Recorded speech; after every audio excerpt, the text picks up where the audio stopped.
I had done a show once about a book called The Scar of Race.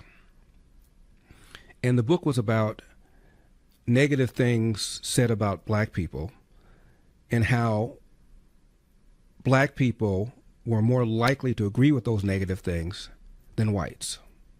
For example, blacks are likely to commit crime. Blacks complain too much. Blacks are lazy. Things that are very, very negative. And it turned out that fewer whites agree with these negative stereotypes than even blacks. And I was making that point. Jews, by the way, were the least likely to agree with the negative stereotypes, even though there's a great deal of animosity between blacks and Jews, according to the Anti-Defamation League. Anti-Semitism within the black community is about 2.5 to 3 times larger than in the non-black Gentile community.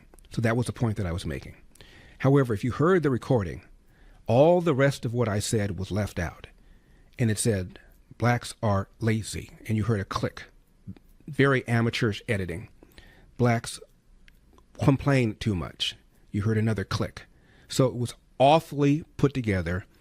But I guess if you wanted to believe it, you could believe it. That's how amateurish they were. And by the way, they wouldn't even make themselves public for an interview.